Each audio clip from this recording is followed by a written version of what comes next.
Hello everyone, కొంతమంది manufacturing industry start చేస్తారు. Products అనేది ఎక్స్పోర్ట్ చేస్తారు.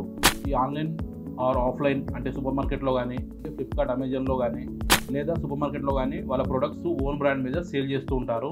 ముఖ్యంగా మనం ఈ బిజినెస్ రిజిస్ట్రేషన్తో పాటు మన ప్రొడక్ట్కి మనం మ్యానుఫ్యాక్చరింగ్ చేసేటప్పుడే ఆ ప్రొడక్ట్ మీద ఒక బార్ కోడ్ అనేది మనం ప్రింట్ చేయాల్సి ఉంటుంది. ఈ బార్ కోడ్ వచ్చేసి ప్రొడక్ట్ వెయిట్ని బట్టి, నెక్స్ట్ టైప్ని బట్టి అండ్ వేరియంట్ని బట్టి బార్ కోడ్ అనేది మనం డిఫరెంట్గా తీసుకోవడం జరుగుతుంది.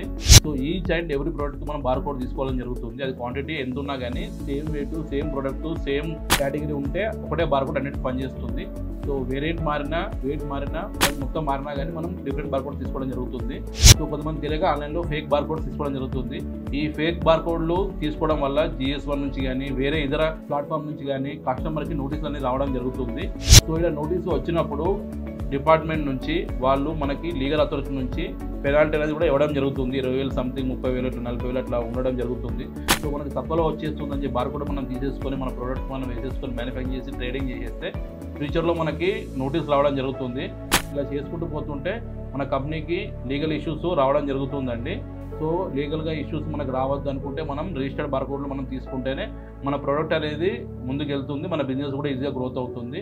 సో ఫేక్ బార్ కోడ్ని అవాయిడ్ చేయండి. 8-9 సిరీస్ 13-digit బార్ కోడ్లు మాత్రమే తీసుకుంటేనే మన బిజినెస్ అనేది ఎక్స్పాన్షన్ అవుతుంది. మనం అన్నింటిలో ఫ్లిప్కార్ట్, అమెజాన్లో మనం వ్యాలిడ్గా ఉంటాము. సో ఇలా మనం all over world bar code registration చేయడం జరుగుతుంది. సో మేము ఎక్స్ప్లెయిన్ చేసిన ఈ బార్ కోడ్ రిజిస్ట్రేషన్ మీకు రిక్వైర్మెంట్ ఉంటే కింద కాల్ చేయండి.